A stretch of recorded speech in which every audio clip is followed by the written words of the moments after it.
How's she going, my son, and welcome to my 1,000 Degree Knife video. Now, you're probably wondering, Mike, you're playing Warframe. How is this a 1,000 Degree Knife video? Because I realize that there is a 1,000 Degree Knife in Warframe. The Heat Dagger. Now, the Heat Dagger is not a very good weapon. Unfortunately. Despite as cool as a 1,000 Degree Knife is, the Heat Dagger is unfortunately not nearly as cool. It only has about, 44 damage? 6 and 6 is 42, add 2, yeah. A little under 45, a little over... Actually, no, 45 exactly. 45 physical damage, 36 of which is puncture. It has only 5% status, 5% critical, and only a 1.5 times crit multiplier, and 0.75 attack speed. That is slow. Because basically this attack speed number is 1 equals an attack per second. Or, no, the attack speed multiplier in this game is whatever the typical speed of that weapon class is, 1 is the baseline. If you're under that number, you're slower than your weapon class. If you're above that number, you're faster. Like, for example, the Jat-Katag has a 1.0 attack speed for hammers. But the Heliacore has an 83.3 repeating attack speed. So since they are both hammers, but the Jat-Katag will be faster and benefit from speed mods more. But anyway, let's go on to the build. Now, I gave it a potato, double its mod capacity, gave it 1 forma to give me a Y, because I have primed mods. You probably wouldn't need a forma if you wanted to do this and you had non-primed mods. Although you might still need one... Actually, you know what? Let's test it. So the most expensive mod, if you don't have prime mods, would be the Covert Lethality. One of the saving graces of this weapon, because it is a dagger, a single dagger to be specific, a single dagger has the ability to use Covert Lethality, which is like one of the best mods in the game, because it gives you the ability to instantly murder anything that is susceptible to finisher attacks, if you've made it susceptible to finisher attacks. And one of the reasons why I have parry and reflex coil equipped is because I'm going to exploit this to whenever, because even the that's all, folks. Even the mobs with guns will smack you with their gun if you're up in their business. So if you're parrying, which is blocking and then channeling your channeling energy into your melee weapon, you will then counter them. They will stagger as if hit by the effect. There's not a lot that does that exact same stagger animation, but you'll know it when you see it. You'll see it in the video soon and shortly. At that point, they're as susceptible to finishers as if you snuck up on them without them seeing you. Now, you probably don't need a forma, because I've got a full 11 extra points. Although this mod is 13, so you probably would need at least 1 forma to do this, even without primed mods. But I have primed mods, and I want to use them, so go like that. Yeah. So I want to go like that. Now, 1,000 Degree Knife. I just added as much heat damage as possible. The status from this is going to help a little bit. It's still a very small number, unfortunately. Spoil Strike is just more base damage.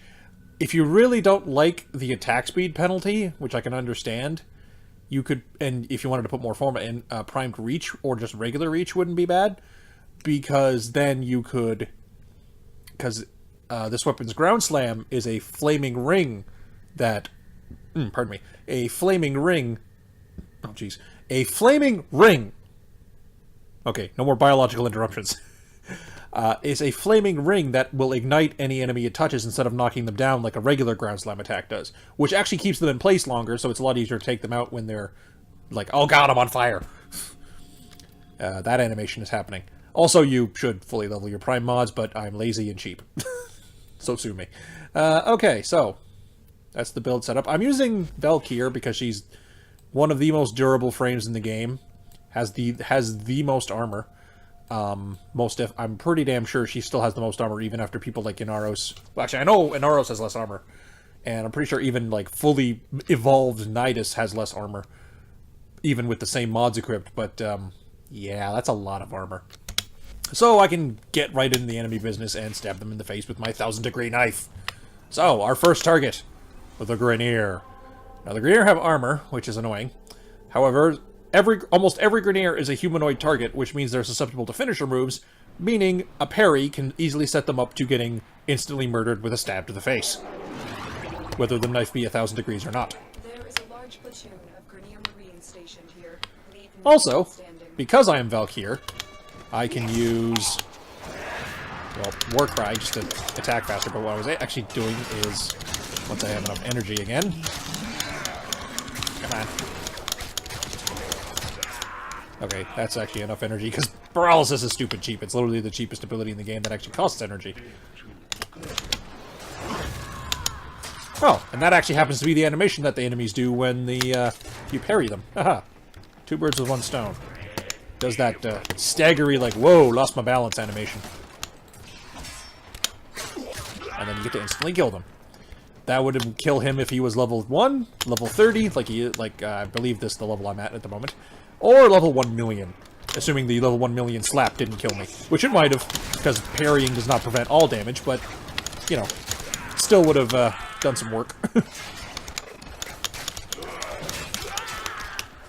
But, you know, with a dagger's covert lethality, assuming you can get an enemy vulnerable, they are instantly dead. No questions asked. They could have all the armor in the world, and it doesn't mean a damn thing, and it's glorious. And it's really good with Inaros, because, you know, he's got the whole thing where finishers steal life for him, so if you do a finisher move, you steal life. You steal life with the finisher, which powers him rage casting basically everything, because, you know, he's always taking full hit point damage. It's good times. Just perpetual cycle of, you know, fuck the enemy.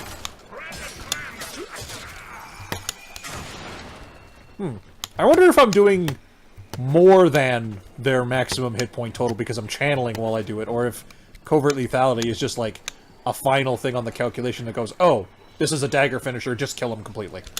That's probably what happens, but, you know, it'd be funny.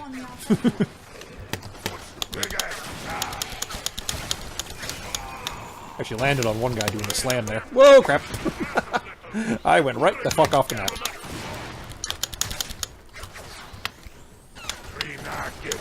The 1,000 degree knife is pretty good against the Grineer. They are weak to fire. Their flesh is, anyway. Their armor is not, but the puncture helps ignore their armor, which is the base physical damage of this weapon, so that's pretty good. Ideally, you would want to make the weapon corrosive damage, because, well, ideally you wouldn't be using this weapon, let's be brutally honest. But, if you are using this weapon, you would probably want to make the weapon corrosive instead of doing this channeling, parrying nonsense like I'm doing. Or just go a complete covert lethality route and not even really care about the rest of the mods, and use a Warframe with more control than I'm using with my Valkyr right now. I kind of want to show off the pointed wind stance a little bit too, you know, just get flashy. And actually run around doing channeling damage at people. Show off the ground slam, you know.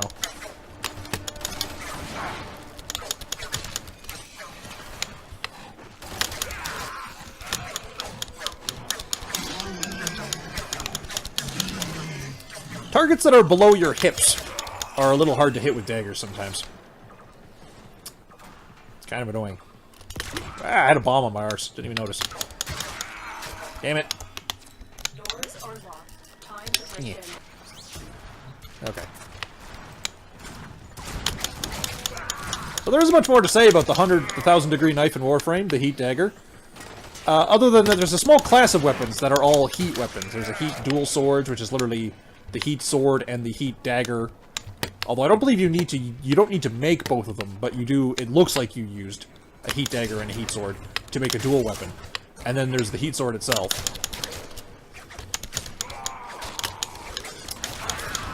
They all have the property of doing the ground slam that does the fire damage. I believe it's based on the range of the weapon. I could be wrong, though. Oh boy. Could be based off the range of the weapon in particular, which is why the one for the dagger is so damn small. It is useful, though, because since it confirms lights people on fire, unless it's a mob that doesn't react to being lit on fire, like some of the mechanical units that the Corpus have, it tends to wreck their shit. No one wants to be on fire.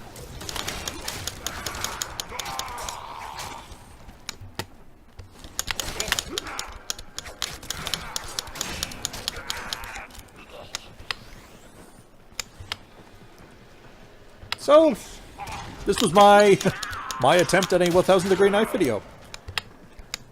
How did you like it? You know, give it a like if you indeed liked my parody attempt on a 1000 degree knife video. Give it a dislike if you prefer me not to try to use clickbait tactics to get the occasional view. You gotta throw me a bone here somewhere, though. I mean, I gotta do something. Because even if, for every, like, one of these clickbaity videos, I might be doing more actual content if this helps the channel get a little exposure. Because, you know, people are gonna see the thumbnail I did, which I actually did do myself. I actually went ahead and got myself a trial of Photoshop and then actually worked diligently. I'm no expert, I'll admit, though, at making that Grenier versus 1000 degree knife thumbnail, which is a little point of pride in my book, even if it is very crappy. I will fully admit this. It is a beginner's Photoshop job, believe me. You might not be able to see it when it's all zoomed out and it's in the actual thumbnail size, but if you zoom in, you'll see a lot of wayward pixels. But anyway, how do you like the video? Give it a like if you do, give it a dislike if you don't. Let me know in the comments. Subscribe, and click the bell if you do subscribe. Because it'll actually tell you when I'm doing freaking content. Twitter and Tumblr are down there as well, in the description, along with the subscription. Mission complete. Excellent work, Tenno. 1000 degree knife. Do you want to see more? Do you want to see me go against the other factions with the 1000 degree knife? I have a feeling the Corpus are going to give this thing a lot of problems, because they're resistant to puncture, they're resistant to heat. Well, very barely, actually. Very few things in this game resist heat completely, but the Corpus are the one faction that does have heat-resistant things. And just the flying units are always a pain in the ass if you're trying to do nothing but melee weapon them to death, because, you know, it's... yeah, it's a little awkward. But anyway, thank you all so much for watching. Twitter, Tumblr, subscription, all that jazz. 1000 degree knife versus Grenier. Ta-da! Not sure how to end this video, other than on a silly note like that, but thank you all so much for watching, and ciao for now. But that's all, folks.